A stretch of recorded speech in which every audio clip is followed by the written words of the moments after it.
It's 2001 in America, first year of the new millennium.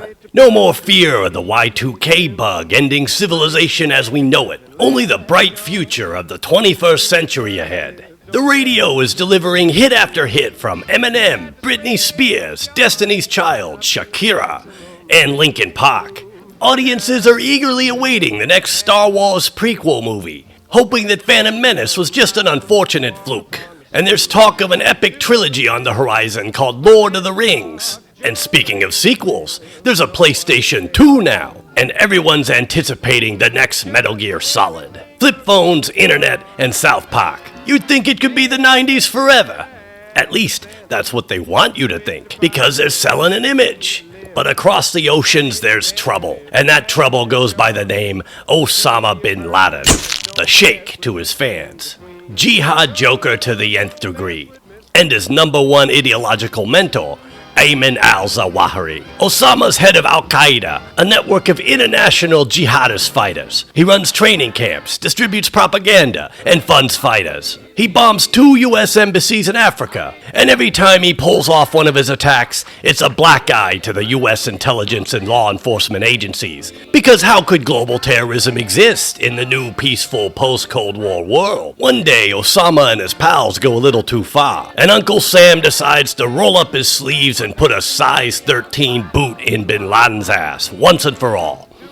But things don't go so well, dear viewers, because as it would turn out, Osama escaped his hidey hole in Afghanistan, and now the Bush administration is looking for a new conflict to make everyone aware that the bald eagle hasn't turned chicken. They need a new target, but nothing original because, hey, this is the land of Hollywood. So they settle on Saddam Hussein. With the sights set on Iraq, tempers flare. Much of the public isn't too convinced at the stories of chemical, biological, and nuclear weapons and hidden bunkers. Protests break out in the streets. The post-9/11 goodwill and unity is gone by 2003. And into that emotionally charged and tense time, one video game developer is about to lean into the controversy. Little did they know, they would create one of the greatest masterpieces of the real-time strategy genre. Remember, viewer, you saw it here first, off the record, on the QT, and as always, saucy. I don't know why I chose to go with an LA Confidential reference for this game. They have nothing. Okay, forget it. You ever look at a piece of media from the past and think, man, they will never make that again? I mean something where you legitimately can't remake a piece of media because the zeitgeist is so different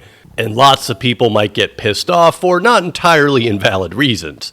Bullseye! Well, today we're going to talk about a legendary example of such media. A game absolutely beloved by many people worldwide, yet will likely never be remade in a form anything like the original. And you know, maybe that's good, because it's still available, preserved in its original, if very dated, form. So, like my AliExpress version of Danny DeVito said in the intro, 2003 was a very tense time. If you were little or not even born back then, it's really hard to grasp what it was like. You've probably heard about the weapons of mass destruction allegations, the media generally backing that narrative, and the protests, but it was really more than that. These days you'll constantly hear people screaming about being silenced or canceled, but back then, cancellations were real. Probably the most famous example was the Dixie Chicks, who after making a public comment about being ashamed President George W. Bush was associated with their home state of Texas, saw their songs pulled off hundreds of radio stations and in some cases their CDs smashed and burned in parking lots. Yes, the political correctness panic of the early 90s was on hold while the public was told to shut up and back the mission because, and yes, people actually said this at the time, it was better to fight the terrorists in Baghdad than in Boston. Add to that the weird patriotic rituals that became commonplace in the first years following 9/11. To give you an example, the local oldies station in my city would play Lee Greenwood's God Bless the USA at the same time every afternoon. And yes, there were the protests, huge ones. At the time, the American public overwhelmingly supported the war, a fact that many people in politics or media now would rather you forget. I didn't, so I get to gloat about this. But anyway, in this polarized climate of jingoism and dissent, one video game developer would say, hold my beer, and release, well, let's just let the game's intro speak for itself. In the modern world, great leaders resolve their conflicts with words.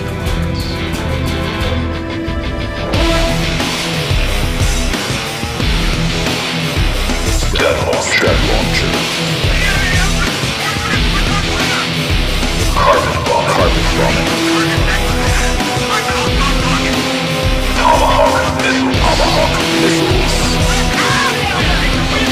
That's right, the latest release in the venerable Command & Conquer real-time strategy series, first in the series to use 3D rendered graphics instead of sprites, Command & Conquer Generals. But in order to fully understand the masterpiece that was Generals, we need to go back to the mid-90s to the series' roots. I got into real-time strategy game later than most PC gamers at the time, around 1996. By then, on PC at least, the genre was dominated by two heavyweight titles. One of them would be my first RTS, Blizzard's Warcraft 2: The Tides of Darkness. The other came from a studio that had radically adapted its earlier RTS, a licensed game based on the book and movie Dune. No, not that one.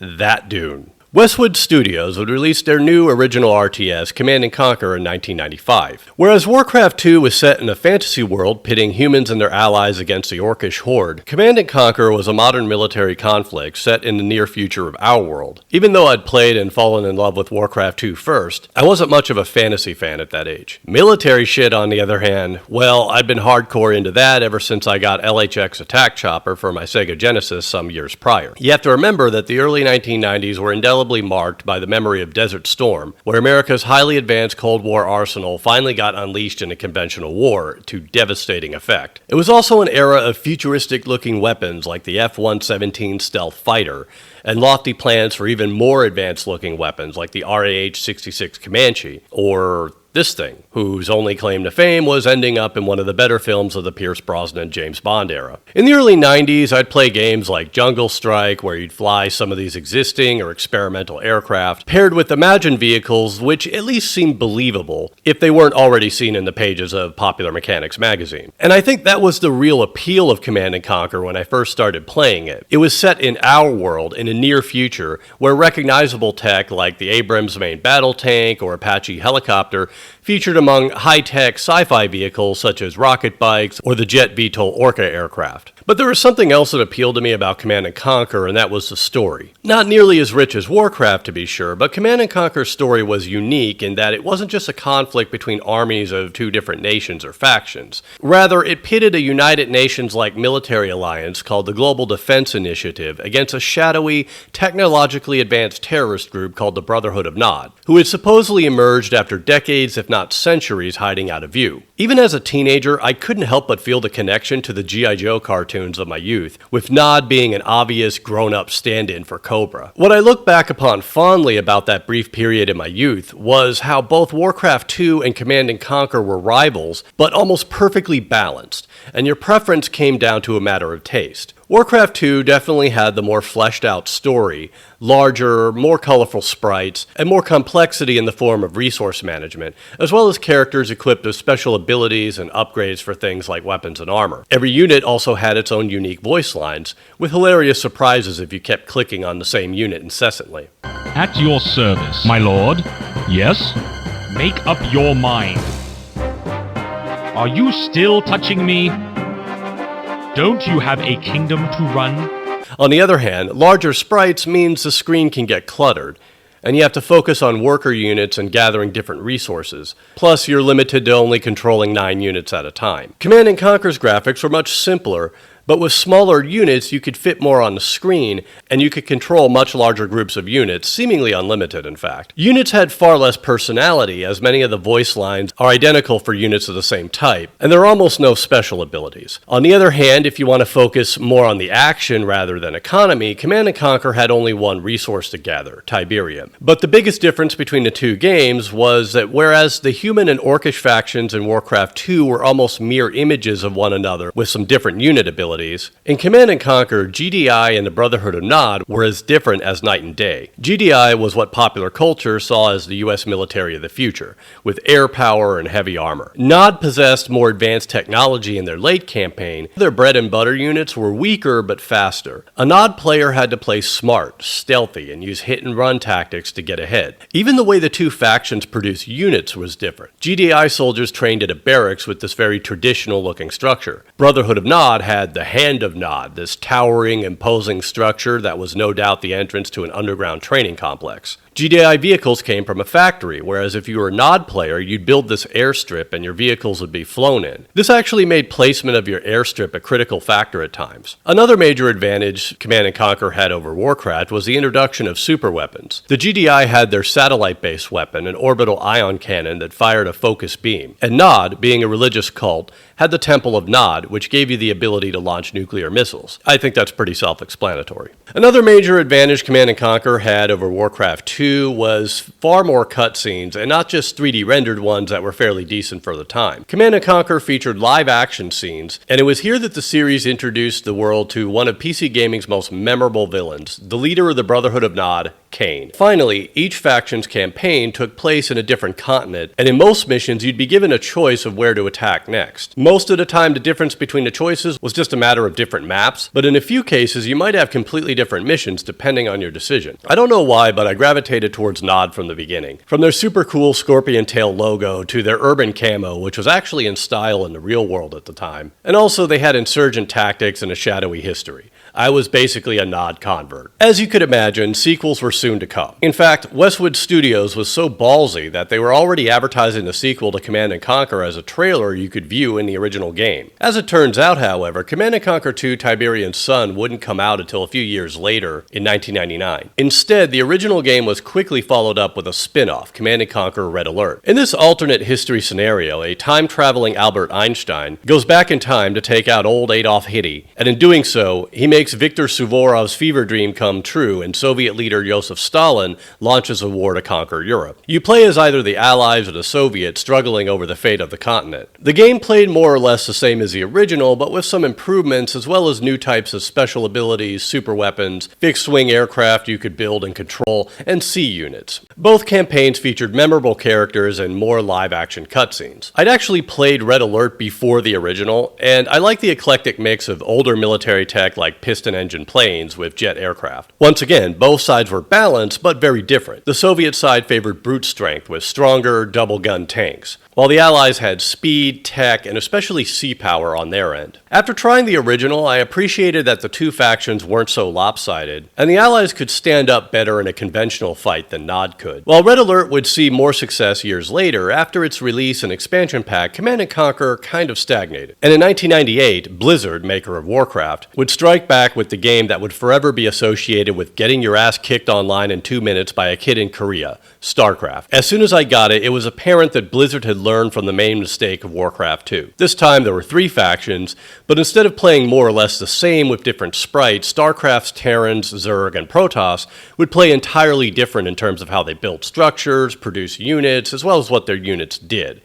And man, did it work. StarCraft would dominate the RTS world to the close of the century. While Westwood did end up releasing Command & Conquer 2 Tiberian Sun, it really turned out to be a disappointment for me. The graphics, while certainly better than the first game or Red Alert, hardly compared to those of StarCraft. Worse still, rather than remain in the near future setting, the game went post-apocalyptic sci-fi and it no longer felt relatable. 2001's Red Alert 2 was also an extremely fun game in the series, but by this point, Red Alert was clearly turning into a more humorous, lighthearted game, as opposed to the brutal war thriller of the original. Seriously, watch some of the cutscenes in the original Red Alert and you'll see what I mean. So where does Command & Conquer Generals fit into this?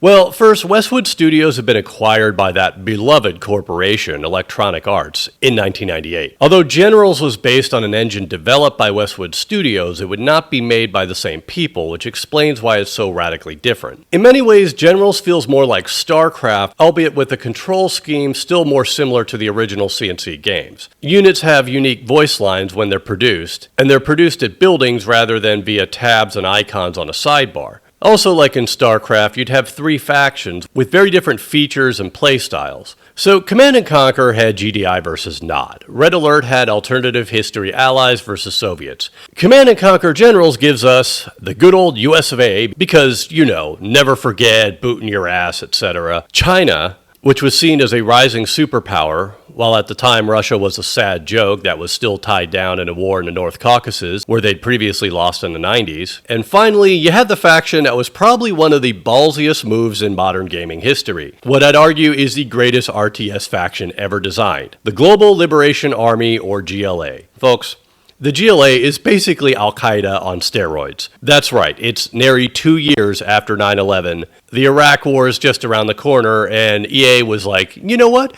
Maybe we should make a game where you can actually be the terrorist and blow stuff up with bombers and biological weapons. On my way. I break for nothing.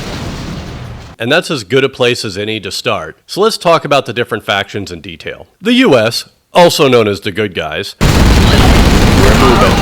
Enemies of the free world. possess the most technologically advanced units, naturally, as well as the best and biggest variety of air units. Their infantry is extremely high quality as well, which is understandable considering your basic infantry troop is actually a ranger. That's right, now the US Army is only rangers. A nice touch is that the US also has a big advantage in surveillance, which is provided by UAVs. Very topical at the time. I'll say right off the bat, the US side is ridiculously overpowered. Although to be fair, most of the US military's real-life opponents would probably have the same complaint. Now all this firepower comes at a cost, which is in this case literally that, the cost. American structures and units are typically the most expensive, and your resource gathering unit is a Chinook helicopter, which, although highly mobile, is very slow to collect supplies, your main resource. Playing as the US may seem tempting based on its more powerful units, but I found repeatedly that getting your economy running smoothly is often the biggest challenge as this faction. The US main advantage is arguably air power, where you can build Comanche helicopters which can be upgraded with rockets, as well as a variety of fixed-wing aircraft, including the mythical Aurora bomber. In case you never heard of it, there was a lot of speculation about this in conspiracy theorist circles back in the 90s. It was one of those secret projects they were hiding at Area 51 type things. In addition to air units, the US player can also call upon airstrikes including A-10 Warthogs and a B-52 that drops a fuel air bomb.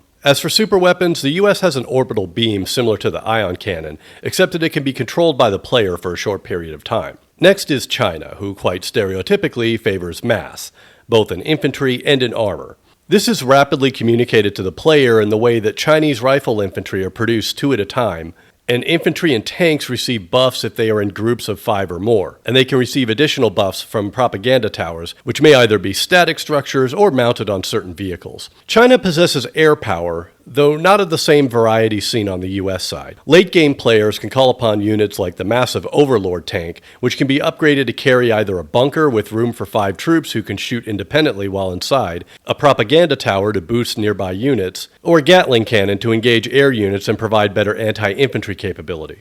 China can use off-map artillery as a special ability, and their super weapon is arguably the most powerful given that it's a nuclear missile. Nukes are kind of a running theme with the Chinese faction. For example, their long-range siege unit is a nuclear cannon. Fire is another specialty. Apart from the flame tank, which can clear out occupied civilian structures with one shot, China possesses these long-range self-propelled artillery guns which, if used in groups, can create a massive area of effect firestorm that is devastating to infantry and armor alike. A similar effect can be created by full-scale airstrikes by MiG squadrons. All in all, China is a balanced faction emphasizing massive tank rushes until its devastating nuclear weapons can be brought to bear. And finally, we have the greatest faction of all time, the GLA. Now, as you might imagine, the GLA are not very technologically advanced, but this comes with many advantages as it does disadvantages. For example, both the USA and China have a builder vehicle which is costly. The GLA relies on the humble, shoeless slave laborer. I will work. While these workers build much slower than their Chinese and American counterparts, they are also the GLA's resource gathering unit, and although each one carries a small amount of supplies, they take very little time to gather it and return it to your supply stash. Also, unlike the US and China, GLA doesn't need to worry about power. That means your defensive structures will never get knocked offline due to a loss of a power station. Another unique feature of GLA structures is that they are harder to destroy because of the GLA's tunneling feature. When you destroy any GLA structure, a tunnel entrance is left behind. If this is left alone long enough, the original structure will automatically rebuild. One major disadvantage for the GLA is situational awareness. Whereas the USA already has your minimap equipped from the start and the Chinese player can quickly build it at their command center, the GLA relies on a special radar van to get minimap access. And since that vehicle must be built at the arms dealer garage, it's going to be a while before you can get your minimap up and running. Units is where the GLA gets absolutely insane. Your standard infantry units are Kalashnikov and RPG-wielding militants. You'll get access to a unit called the Terrorist. Yeah, that's right, just Terrorist. And he's basically a self-deletion bomber. And he says stuff like this. I love a crowd. As if that weren't enough, you can actually make him get in a car and it turns into a car bomb. I love driving cars. And that's not even the only self-deleting unit this faction has. As you get access to more units, you'll be able to get the bomb truck, which can be armed simultaneously with a high-explosive bomb and an anthrax bomb. GLA vehicles are a mixed bag. It's possible to overwhelm the Chinese or even Americans with hordes of Scorpion and Marauder tanks, but surprisingly, one of the game's most versatile units is the iconic technical pickup truck. Initially, this is basically a light scout that can carry infantry and has a heavy machine gun. But the Technical, like most other GLA vehicles, has a unique feature that can make it extremely deadly, even to tanks. Whenever a GLA player destroys an enemy vehicle, a pile of junk is left behind. Running over that pile with a Technical, for example, will upgrade its weapon to a recoilless rifle that can be used against vehicles. A second junk pile upgrades it to a missile launcher, and if that Technical achieves elite status after getting sufficient kills, it can be one of the deadliest vehicles in the game. Again, same goes for almost every GLA vehicle, none of which are terribly impressive initially, but which become extremely deadly when fully upgraded, and more so when they get enough kills. The GLA's main weakness is air, as the faction possesses no air units apart from a special ability that calls in a plane to drop an anthrax bomb that covers a wide area. As if anticipating this problem, the devs gave the GLA fairly solid anti-air units such as the quad cannon, which is, you guessed it, fully upgradable. The GLA's long-range siege unit is a mobile scud launcher, and you can switch the warhead from high explosive to anthrax. But this pales in comparison to the GLA's super weapon, the Scud Storm. This bloomin' onion of death does massive area damage and leaves behind a cloud of anthrax, contaminating the area for some time. Really good for dealing with those infantry units that pop out of destroyed buildings. One of the GLA's funniest units can also be the deadliest. It's actually called the Angry Mob. Yes, it's an angry mob of armed civilians with small arms and Molotov cocktails, which can absolutely wreck enemy vehicles and structures if they can close the distance fast enough. The GLA also possesses a unique and useful defensive structure, the tunnel network. This tunnel entrance comes with 2 RPG men and a machine gun turret on top. Units, including vehicles, can be sent into the tunnel, and they can be deployed from any other tunnel entrance you've built instantly. This is extremely useful for taking key terrain or securing expansion bases. Having introduced the factions, there are some general things they all share, but with key differences. For example, I love how every faction has alternatives to getting money other than just gathering supplies. Like in most RTS games of the genre, supply depots are limited. In a game like StarCraft, this is typically remedied via expansion bases. But of course, expansion always carries risks because it divides your attention and the expansion is often vulnerable while you get it up and running. At least it is for me, I'm not Korean. Generals offers other methods of collecting money that don't necessarily require expansion bases. For example, oil derricks can be captured by your regular infantry troops to supply you with an immediate $1,000, plus a stream of additional cash over time. The US player can build supply drop sites, where on set intervals a plane will fly by and drop pallets of cash. China can train hackers, each of which can be ordered to steal money off the internet. Hackers steal very small amounts, but very quickly they level up the longer they do it. In the expansion pack 0 Hour, which we'll discuss in greater detail later, hackers can be garrisoned in a special building which affords them some protection while boosting their efficiency. The GLA can build a black market which offers several key upgrades but also constantly generates a steady flow of money. This adds up if the player builds 3 or 4 black markets. In addition to this, GLA players can choose a special ability that rewards them with money for every enemy unit that's killed, which can also greatly boost revenue if the right tactics are used. And speaking of tactics, now might be a good time to explain why it's called generals. You see, you're a general, and the more kills your army gets in any mission increases a progress bar which, when full, promotes you to a higher rank. Each time you're promoted, you can choose from different upgrades and abilities, but the game is designed so that you can never get all the upgrades in a single match. These upgrades range from special airstrikes or super weapons to the ability to train specialized units, something that can have a major effect on your playstyle. It's a great way to try out different tactics or stack up abilities to sync up with your main super weapon strikes and simply wipe your opponent off the map. It's an experience I've never gotten in any other RTS game. An expansion, 0 Hour, was released with all new single-player campaigns, plus a special challenge mode where you could play as special general characters and square off against other generals, 3 of each to a faction. Every special general character has a different focus, such as a Chinese general who specializes in tanks, or a GLA commander that wields a variety of chemical weapons. Zero Hour also added new units for the regular factions, and some of them are straight up game changers. For example, the Chinese now have a large Kamov helicopter that acts like a flying version of the Overlord tank in that you can upgrade it with a Gatling gun, bunker, or propaganda tower. They can also drop bombs as well. GLA gets the Battle Bus, which can hold a large number of infantry who can shoot out of it. Like all GLA vehicles, it's upgradable. And if the health bar is depleted, it becomes a stationary bunker that can still function until fully knocked out. Another new unit which may seem underpowered at first is the Dirt Bike Trooper. When built, they come with a single rebel fighter armed with a machine gun, but you can swap these out for the terrorist kamikaze units, and given their speed and ability to maneuver up and down hills, they can be used to launch lightning-fast attacks on the enemy. As you might expect, the USA gets even more overpowered with units like a building-clearing microwave tank, a special Humvee that intercepts rockets of all kinds, an AC-130-like gunship, and a stealth bomber that drops the mother of all bombs, just in case your fuel-air bomb wasn't enough. I'm not going to go through every unit here, but units is a good place to talk about one of the most memorable features of Command & Conquer Generals, the voice acting. Simply put, this game has some of the most intentionally or unintentionally hilarious voice lines for a game with this subject matter. Hands down, the funniest come from the GLA units, but China and the USA have some funny ones as well, such as the US Paladin tanks which, when ready, say this. Preserving freedom. Or there's the Chinese builder unit. Let's build. Looks promising.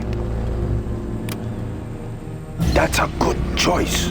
A funny thing about Generals is that it's one of those media entries that you always assume very few people have actually played or remembered, only to find out that you're wrong. I can't tell you how many people I've seen from different countries, both online and in real life, who can accurately recall the voice lines and quote them authentically. Out of all of them, though, I think nothing can beat the mob upgrade. AK-47s for everyone! And since we're talking about sound, you've got to hear this soundtrack. Every track is tailor-made to the side you're playing. The US soundtrack sounds something out of the 90s military and political thrillers. China's themes incorporate traditional music, and once again, GLA takes the gold with themes that sound like they came straight out of Hans Zimmer's score for Black Hawk Down. This is very much a game of its time. Did the game have flaws? Sure. As I said, the US side is way overpowered, which while somewhat realistic, does have some bizarre logic. For example, any US infantry unit in a Humvee can fire out of it, making a fully loaded, upgraded Humvee ridiculously dangerous. If the Humvee is destroyed, however, all occupants die. Conversely, the GLA Technical is a pickup truck, yet passengers can't fire out of the open truck bed, but at least they'll survive the vehicle's destruction. That's just kind of odd, but I will say in the Technical's favor, it took me years to actually notice this, but when you train Technicals, they don't all look the same. There's like 3 different types that'll roll out of the arms dealer garage. That's a nice little detail. Naturally, the game contains a lot of inaccurate or unrealistic stuff like flashbang grenades that kill, or the US anti-tank troopers using Stinger missiles. But let's face it, RTS strategy games were never particularly realistic, and a lot of the game's flaws of this type come off as funny quirks. If anything is really disappointing, I'd say it's the game's single-player campaigns. Instead of pre-rendered or live-action cutscenes, the game uses in-game scripted events, and due to the primitive 3D models, it's less interesting to watch. That's not to say the game doesn't have a story, it's just not as memorable as those of the other Command & Conquer games. Nevertheless, playing through the campaigns is a great tutorial for learning how all the units and abilities work, and then you can go play the skirmish mode where the real fun is. Now, with such a hit, you'd expect there to be a sequel, and one was planned, but sadly the project was cancelled and it was effectively abandoned in 2013. A lot of work had already gone into it, however, and you can still see trailers and demos of it online. And so that brings us to prospects for a remake or a resurrected sequel. In short, I don't see it happening. For one thing, US companies are way too beholden to China and their censorship these days, which is why you often see a lot of films and video games reluctant to feature China as antagonists. Now you might say, in this game China is not necessarily an antagonist, they're just one of the 3 factions. After all, you can play as the terrorist GLA. However, that doesn't mean that the Chinese government will be entirely pleased with the way their faction is portrayed. But probably more important is the fact that after 20 years of the War on Terror and the rise of the Islamic State, I don't see much hope for a game whose obvious Al-Qaeda stand-ins commit massive acts of terror while saying things like this. Nothing stops the mail. Now, if someone ever did make such a game, would I buy it? You're goddamn right I would. But unless some indie studio picks up the rights, which I think is doubtful, I think the best we can hope for is some kind of spiritual successor. And that's too bad because apart from StarCraft 2, you don't see many big games in the base building genre of RTSs these days. Sure, the base building style was never very realistic as a war game, but who cares? I always found these games to be like a throwback to when you were a kid playing in the sandbox with plastic army men. RTSs of this genre became a major pillar of esports. Arguably, they were the genesis.